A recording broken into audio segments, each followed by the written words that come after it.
मन जो होता है चंद्रमा और जल से जुड़ा होता है। अगर उसमें वायु प्रवेश कर जाए, राम कृष्ण हरि भजो फिर। अगर आपके पैर ठंडे रहते हैं, इसका मतलब सीधा सीधा समझ लीजिए कि आपका ब्लड प्रेशर गिरा हुआ रहता है। अगर अग्नि तत्व खत्म हो गया तो तुम जीवित नहीं बचोगे। आपको वो डिसबैलेंसिंग आपको बताना चाहता हूँ कि तुम्हें ये एलिमेंट रिक्वायर्ड है। आप खुद भी एनालिसिस नहीं कर सकते कि आपकी बॉडी में क्या कम है और क्या डिसबैलेंस है कितना। तो मैं आपको वो डिसबैलेंसिंग आपको बताना चाहता हूँ कि तुम्हें ये एलिमेंट रिक्वायर्ड है। तो ये 5 तत्व जो होते हैं, आपके अंदर भी ये सारी चीजें होती हैं। जल में वायु आती है, उस समय आपका मन इतना उछलता है क्योंकि मन जो होता है चंद्रमा और जल से जुड़ा होता है। अगर उसमें वायु प्रवेश कर जाए, राम कृष्ण हरि भजो फिर। इतने लफड़े होते हैं, इतने खतरनाक लफड़े होते हैं कि जबरदस्त लफड़े होते हैं। जल अपने स्थान को छोड़ के दूसरे के स्थान में प्रवेश कर जाता है। तो इसमें आपको ये देखना है कि आपके जीवन में क्या क्या कम है, क्या होना चाहिए। सबसे पहले बहुत जरूरी चीज अग्नि तत्व। अगर आपका शरीर ठंडा है और आपका पैर ठंडे रहते हैं तो सबसे पहले आपको फायर एलिमेंट रिक्वायर्ड है। अगर आपके पैर ठंडे रहते हैं, इसका मतलब सीधा सीधा समझ लीजिए कि आपका ब्लड प्रेशर गिरा हुआ रहता है। और सबसे बड़ी खतरनाक चीज है ब्लड प्रेशर का गिरना। आप कोमा में जा सकते हो अगर ज्यादा गिर गया तो। अगर आपके पैर ठंडे रहते हैं और आपका शरीर, आपको ज्यादा ठंड लगती है और आप हमेशा बीमार बने रहते हो, कुछ ना कुछ होता रहता है, इसका मतलब है आपके शरीर में फायर एलिमेंट बहुत कम है। ये देखो पानी में ऐसे निकलता है, वो देख रहे हो ना, ये पानी का है। इसमें जल तत्व में वायु प्रवेश करके गई है और उसने जल तत्व को उछाल दिया है। एक डिसबैलेंस होगी ना तो वो 4 को डिसबैलेंस करेगी, क्योंकि ये आपस में एक दूसरे के स्थान में अतिक्रमण कर जाते हैं।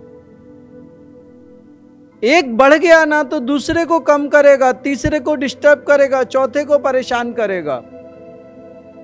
ऐसा नहीं है कि एक चीज बढ़ गई तो 4 ठीक रहेंगी। एक बढ़ गई तो वो चारों को तंग करेगी, चारों को डिस्टर्ब करेगी।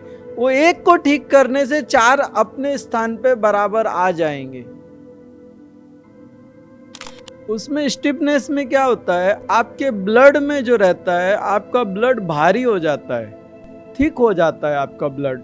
जिन लोगों में स्टिफनेस होती है उनके शरीर में मोस्टली क्या होता है कि स्वेलिंग आ जाती है, राइट। जिनकी बॉडी स्टिफ होती है उनके शरीर में कहीं ना कहीं तुम देखो स्वेलिंग रहती है। जो रक्त होता है वो रक्त क्लॉट्स बन जाते हैं, ऐसे थिक हो जाता है, वो जमने लगता है। उसमें जल कम होता है और पृथ्वी तत्व क्या होता है, ज्यादा होता है। एक्चुअल ब्लड में क्या होता है कि वो तरल होना चाहिए, लिक्विड होना चाहिए, ताकि वो मूव कर सके आसानी से। लेकिन अगर उसमें से तरलता खत्म हो जाए और वो थक्के बन जाए, एकदम थिक हो जाए, पृथ्वी तत्व ज्यादा आ जाए, तो उसको मूवमेंट में तकलीफ होगी, फिर वो मूव नहीं कर पाएगा। जिन लोगों को भी स्टिफनेस रहती है उन लोगों को वेरिकोज की प्रॉब्लम रहती ही रहती है। उनके ब्लड में वो थक्के, वो एक पृथ्वी तत्व की मात्रा बढ़ जाती है। हाँ, समझ आ रही बात? तुम्हें पेट में कुछ ठंडा ठंडा लग रहा है, भीतर हल्का हल्का लग रहा है, ये जल तत्व तुम्हारे अंदर जो जितनी भी एक नरिशमेंट दी है मैंने तुम्हारे आर्गन को एक नरिशमेंट दी है, तुम्हारे शरीर को नरिशमेंट दी है जल तत्व से। इससे क्या होता है कि तुम अगर 4 दिन नहीं दे सकते तो मैं कह दूं कि मैं कर ही नहीं सकता, चलो जाओ तुम भी अपने घर में बैठो, तो वो काम पूरा खत्म हो जाएगा। तो कम से कम 2 दिन में जितना हो सकता है उतना मैं करके देता हूँ। तो अभी जो मैंने किया है वो जल तत्व किया है। इसके बाद में मैं देखूंगा कि वायु तत्व वाले बहुत ज़्यादा हैं, तो उस समय मैं 2 दिन वायु तत्व पे करूँगा, ठीक है ना।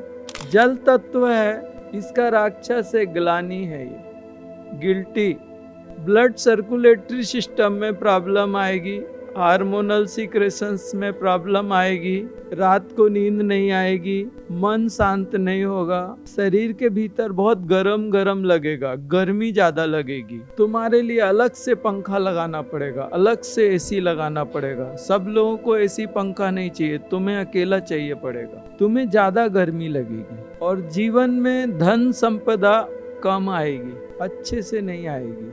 अगर जल तत्व ठीक किया तो इसमें नारायण के साथ लक्ष्मी है। सर्कुलेटरी सिस्टम रिलैक्स एकदम परफेक्ट होगा, हार्मोनल सीक्रेशन बैलेंस होंगे, मन एकदम शांत होगा और जीवन के सुख ऐश्वर्य भरपूर मिलेंगे।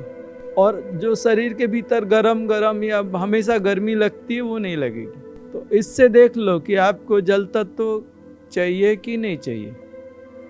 लेकिन अगर ज़्यादा करोगे तो मर जाओगे, क्योंकि अग्नि तत्व खत्म हो जाएगा और अगर अग्नि तत्व खत्म हो गया तो तुम जीवित नहीं बचोगे। जिन लोगों को डाइजेशन की प्रॉब्लम है, अगर जल तत्व ज्यादा होगा तो तुम्हें लूज मोशन लगेंगे, और अगर अग्नि तत्व ज्यादा होगा और जल कम होगा तो तुम्हें कब्ज हो जाएगी, मोशन नहीं होंगे। जल तत्व ज्यादा होगा तो तुम्हें ठंडी लगेगी, थोड़ा सा भी एसी लगाई कि ऐसे चंदू मामा बन के बैठ जाओगे ऐसे। तो इसमें आप समझिए कि आपको जल डिस्टर्ब है, अग्नि डिस्टर्ब है, वायु डिस्टर्ब है, क्या डिस्टर्ब है, आप इसको समझो। इन सूत्रों पे अपने आप को रखो। मैंने आपके सामने ये सूत्र रखे हैं, आपको क्या चाहिए आप खुद समझो।